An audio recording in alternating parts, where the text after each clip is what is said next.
a sluggish start so far in Seattle, each side with 4 turnovers in the first 4 minutes and change, and Washington looking for a kickstart to its offense. And that's been the struggle so far. You know, through 3 games, Washington's 2-1. They've defended well enough to be 3-0, you know, including at Nevada, only giving up 63 points. And a big part of the reason they've struggled so far offensively is the transfer guards have not found their footing yet. And we saw in that last play, Tyree Iheanacho shot the open 3.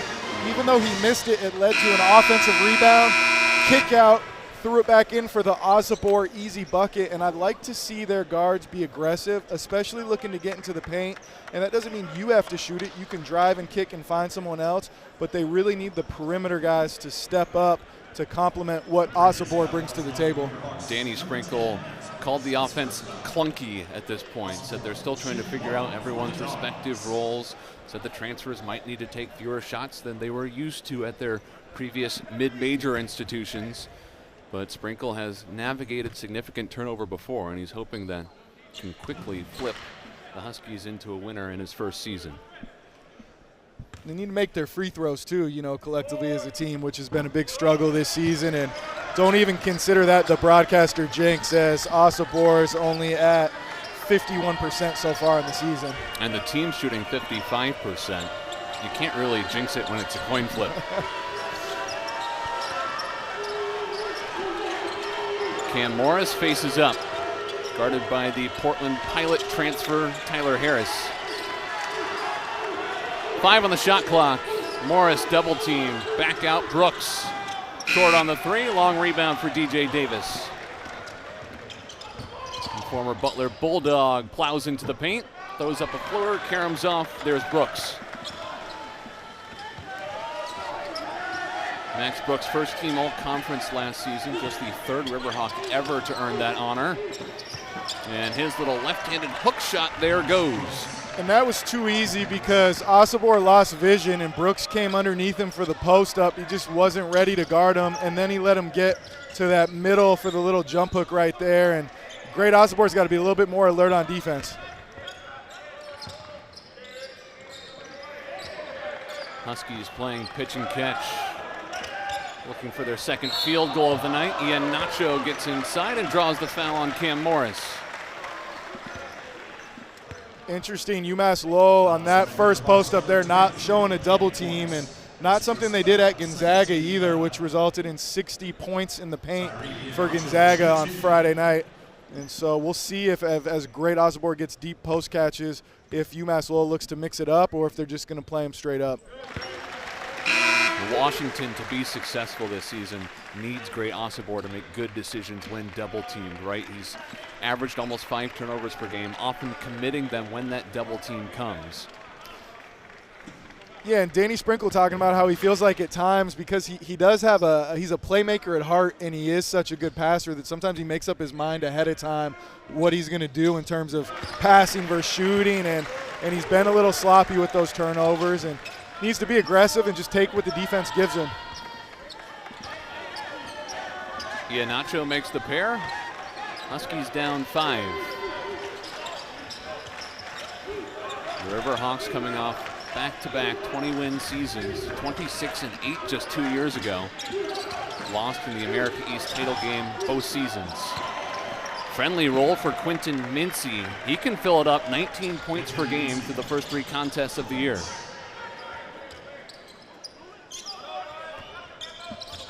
Mincy had 27 points against St. Peter's last week, a career high. Diallo, stutter step. And Anthony Blunt reels in the rebound. Morris beats the Huskies down the floor, and an acrobatic move at the hoop. UMass Lowell stakes a 9-point lead. Timeout Washington.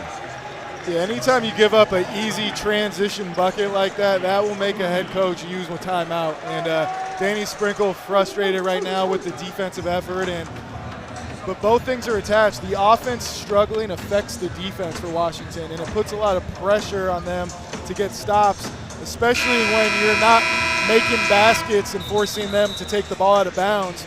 You know, they're getting the rebound and going, and UMass Lowell, we highlighted it, they got a lot of experienced players that are comfortable and despite the Friday's result at Gonzaga, last season they went on the road and won at Georgia Tech, and 2 days later lost by 2 points at Arizona State, and that was the same guys that are playing tonight. So they're not intimidated playing against Washington, and they're looking to make a game out of it. And last year, UMass Lowell was the first team in the country to collect 10 road wins. This team does not mind going out on the road, even if it's 2,500 miles away, and trying to get a victory against a Power 4 team. Jason, they love being on the road so much, they elected to bus from Spokane instead of take the short flight from Seattle, or from Spokane to Seattle after the Gonzaga game. So they came in ready to roll, and impressive start for the Riverhawks. And Pat Duquette said he was surprised how long that drive is from Spokane to Seattle. Not everything is as close together here on the West Coast as it is on the East Coast. That floater from Tyler Harris comes up short. Riverhawks with all the momentum.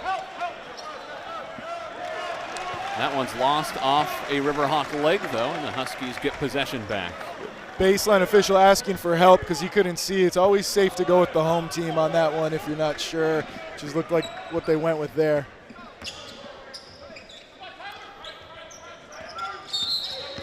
DJ Davis gets bumped by the freshman Martin Somerville. Third team foul called on the Riverhawks. Xavier Lino comes in, a senior from Phoenix, Arizona, who actually has played most of his college ball here in the state of Washington. He played 3 seasons at Whitman College in Walla Walla. Not often you see guys go Division III, which is all non-scholarship, and end up being rotation players at the Division I level. Really impressive by him. Harris is off the mark with that leaner, but the Riverhawks tap it out of play. Washington's getting in the paint now. Now they just need to take their time and convert. You know, DJ Davis had a little push shot. That's 2 in a row from Tyler Harris. And UMass Lowell's tough and physical, but they're not long and tall. And I think the Huskies just need to take their time and go up and finish. And Danny Sprinkle said after Washington's loss to Nevada that they're getting good looks. A lot of the shots just aren't falling. Great Osobor playing bully ball in the post for an and one. Baseline out of bounds right there was a post ISO, meaning isolation. So you'll see they put the ball in. Osobor got it. The help did not come from UMass Lowell, and he was able to take his time and get to the free throw line with the and one. And it'll be interesting to see if UMass Lowell adjusts, because Washington has not been a great three-point shooting team this season. So you could potentially double Osobor and make somebody else beat you. And if they don't, I would keep going back to him on every possession. Yeah, he's put up some eye-popping stat sheets to start the season. He had 15 points, 17 rebounds, 6 steals against UC Davis, and then 18 points, 8 rebounds, 7 steals against Seattle Pacific. Washington just wants him to hit some more free throws. Three-pointer no good from Lino. Washington looking to chisel away at the deficit. Osobor, too strong, long rebound for the freshman Jace Butler. Nice head fake from Butler. Skips it for Harris.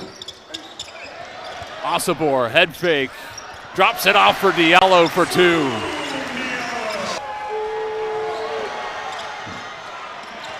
Cam Morris can't convert the old-fashioned three-point play, so it stays a 2-point game. A couple of 2-1 teams trying to add a key non-conference victory. Osobor inside, easy deuce. 15 points for great Osobor. And that's exactly what we're talking about. He took his time, got to his spot where he's such an efficient scorer, wasn't looking to draw a foul, and I would keep going to that over and over again until UMass Lowell showed that they can stop it. We see another Husky shooting foul there on guys reaching inside. Diallo jumped over with the help defense, but then got the arm of Morris. And the reason he had to foul is he was a little late on the rotation, you know, and ideally you get there and can catch that guy outside of the restricted area, but being a little late, there wasn't a whole lot else he could do, and ends up fouling Morris, sending him to the free throw line. Third personal foul on the freshman. And On that last possession, Mincy was guarding great Osobor. Let's see if Morris is back on him now. I would still think that he's got a real advantage inside, and I would look to get him another post catch here. The All-American finding some real estate on the block. Skip past Diallo. Courtright slices in, lays it off the glass for two. And the reason that driving lane was open and Cartwright was able to finish is because Morris was so concerned with taking Osobor out of the play that he wasn't there to provide rim protection. Courtright with some nice juice off the bench for the Huskies. UW's made their last 3 field goal attempts. Morris spins on Courtright. Offensive foul for the wraparound. And Pat Duquette did not like that, but I thought it was a pretty good call as they showed kind of the swim move by Morris there, putting his arm up, and I really don't think he needed to do that. The 12th-year head coach not pleased. Yep. Doing his best Bill Belichick impression with the hoodie there on the sideline, looking good. You don't see that very often on the basketball bench. Diallo gets fouled on the other end.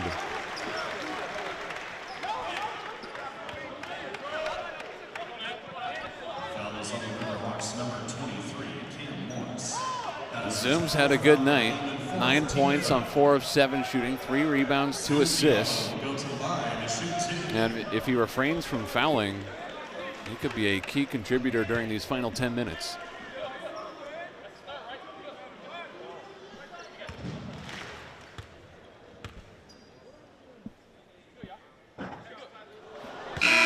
These last 10 minutes here, tied game, you know, and as we see Diallo drive it again, drawing the foul. Hopefully he can knock down the second free throw here if you're Washington. But if you're the Huskies defensively, UMass Lowell's not shooting the 3 well either. You have to keep them out of the paint. Keep them off the free throw line and keep them out of the paint. And then offensively, you need to find a way every time down in your half-court set to get great Osobor a look, so where at least the defense has to shrink to him, and then your guards can look to attack from there. Washington 8 of 14 at the free throw line now tonight, and leading by 1.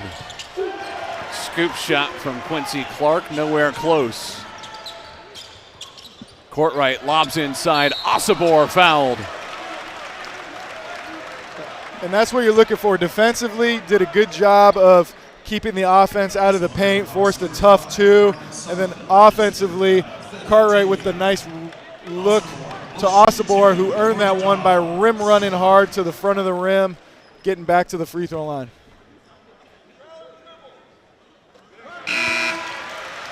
He's now 4 of 7 at the stripe tonight with a game-high 16 points. Preseason All-American, CBS ranked him as the number 15 player in the nation. Danny Sprinkles counting on the big fellow that spent all 4 of his collegiate seasons playing with him at Utah State, Montana State, and now Washington. Wants him to spearhead this Husky unit this season. Washington showing some full court pressure again here and make UMass Lowell work a little bit before he can get into their sets as Somerville gets to that left hand where he's really comfortable. Courtright grabs the loose change, chucks it up court. Diallo zips through the paint, misses the reverse, and the Riverhawks secure the rebound. Somerville finds the trailer. Covington drains the 3. The second triple of the night for UMass Lowell, and we're tied up at 51s. And he can do that, shooting 50% from 3 on the season, shot 36% last year.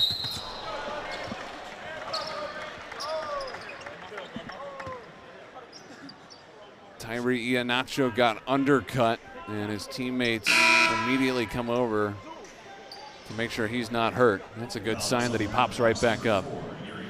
You see Somerville penetrating and finding the lefty Covington, more than capable of knocking down that shot. He's had a great second half so far for the Riverhawks.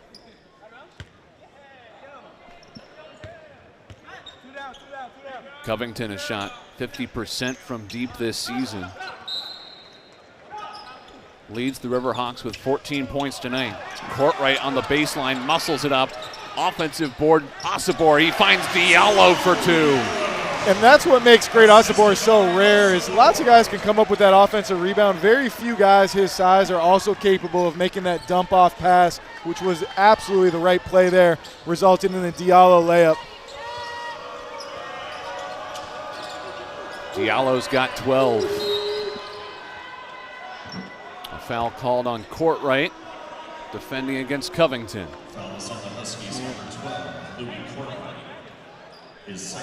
Second personal on Courtright, 6th team foul against Washington. Yeah, both teams with 6 fouls, so next foul, everyone's going to be shooting free throws for the rest of the game here, something to keep in mind. Especially with the disparity in free throw percentage. UMass Lowell 81% on the year, Washington 55%.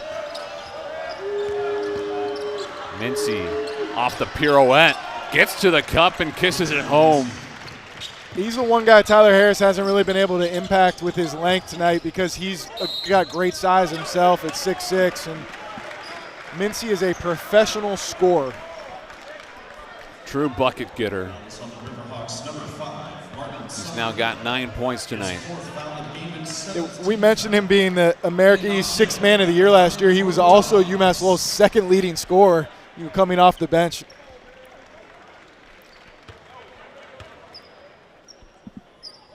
Iheanacho at the free throw line where he sinks the first. One of many transfers for Danny Sprinkle, who brought in 8 players to the transfer portal.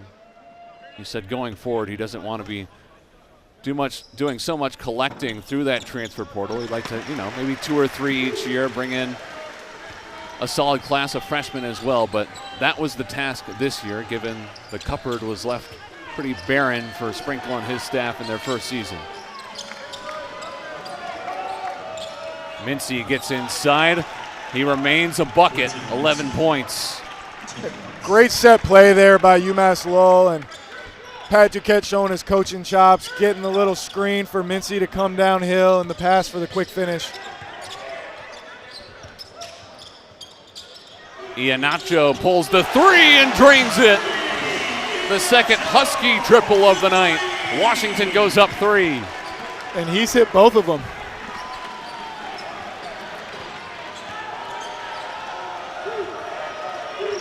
"12 points for the Prior Lake, Minnesota native.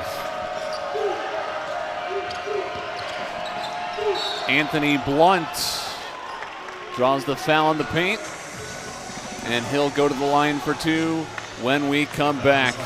A barn burner in Seattle. Washington up by 3 against UMass Lowell. Quentin Mincy providing a spark for UMass Lowell in the second half. Just 1 rebound shy of a double-double. He's a big reason the Riverhawks are still in this one. Got off to a little bit of a slow start in the first half, but it's really come on in the second half. And guys like him that are experienced and have scored throughout their career, they don't get deterred by having a slow half. And he's got UMass Lowell in position to take this thing down to the wire tonight. 4th year for him at UMass Lowell. The first 2 he averaged less than 5 points per game. Really emerged as a major scoring threat last season with 14 points per game. Part of what earned him America East 6th man of the year. And they have big expectations for him now in his graduate season.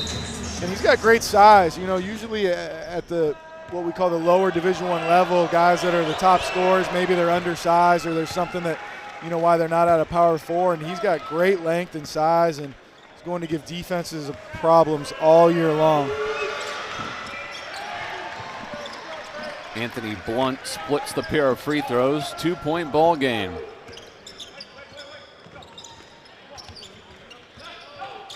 Riverhawks trying to make the most of this long trip out to the Pacific Northwest. Courtright, spinorama. Tapped up by Osobor, rebounded by Mincy, and there's the double-double.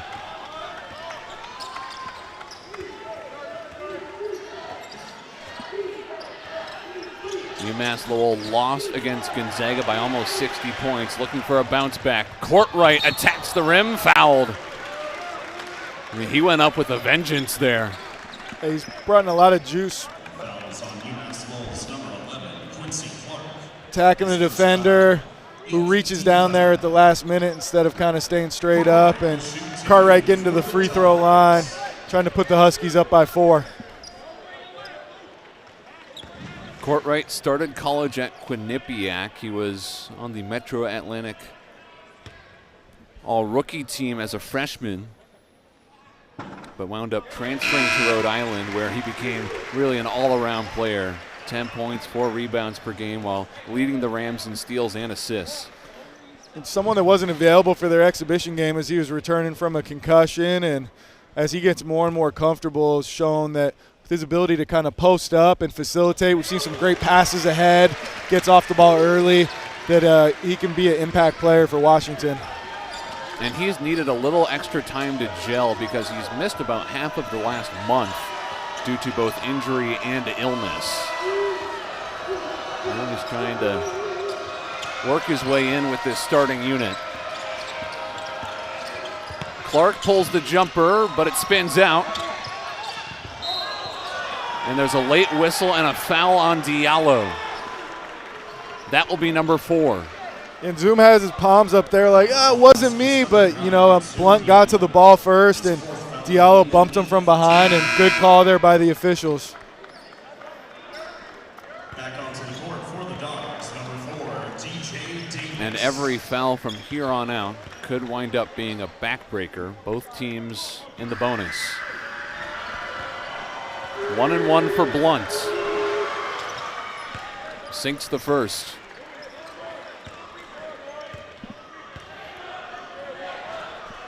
And Pat Duquette locked in from the bench, 12th-year head coach, who's guided the Riverhawks to 3 of the last 4 America East Championship games. They just haven't won one yet. You can see they're well coached. They got a lot of pieces. They're tough. They're physical, and would not be surprised if this is the year they get over the hump, as Washington's looking to get DJ Davis going on that baseline runner action. See if this is the one that gets the top off. Davis fires and connects. The Huskies have finally taken the lid off from deep. Covington inside. A miraculous runner off the glass. You know you're a shooter when you can be 0-4 from 3, 0-6 from the game, and your first play in on offense coming off the bench, you bury one as they look to get him again on that baseline runner action. You see DJ Davis working the baseline, looking to get open. A whistle on the drive here. Tyler Harris attacking. And the call is on UMass Lowell. Let's get one more look at the acrobatic finish from Yuri Covington, who now has 16 points. Yeah, Covington's a really good player, and all of his buckets have been getting to his left hand. So if you're Washington, you need to keep him from getting to that left hand, as we see Cam Morris fouling out. Big loss there for UMass Lowell. Luckily, they're able to bring Max Brooks in, who's a preseason first-team All-League guy, to take his spot. Morris is done for the night with 13 points, a couple of rebounds. And a few folks forgot this was a 1-1. Danny Sprinkle reminding everybody, including the officials, that it was in fact 2 shots for Great Osibor.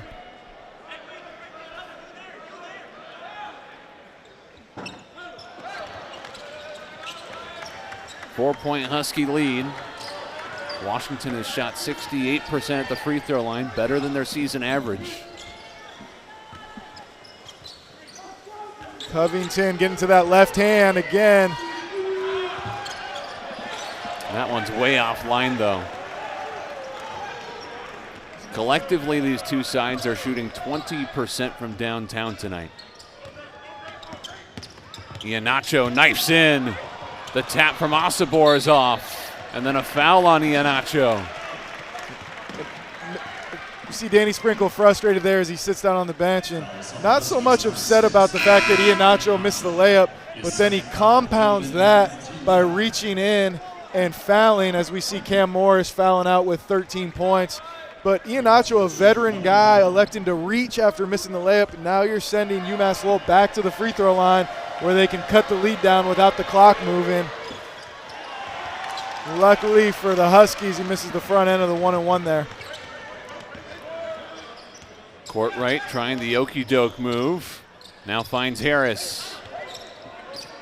Osipor open there. You got to find a way to get him the ball with the defense on his back, or he'll just get it himself with the offensive rebound and go to work. He's got a double-double, and now he's got 20 points. Osipor flexing with the Huskies up 6. The clock is on your side if you're Washington. Unless DJ Davis gets a wide open 3, Great Osipor should touch the ball every single possession down the court. Play through him. Quentin Mincy testing the baseline. He draws a foul, and he'll go to the line for 2. His third, team 10th foul. Double bonus now for the Riverhawks, so they'll be shooting 2 free throws with every foul the rest of the way. And Mincy, kind of a veteran, getting into Iheanacho's body on the baseline drive. Riverhawks leaving some points out there at the free throw line as well.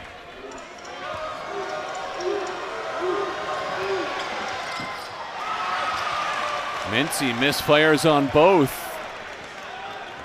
The Huskies retain their 6-point lead.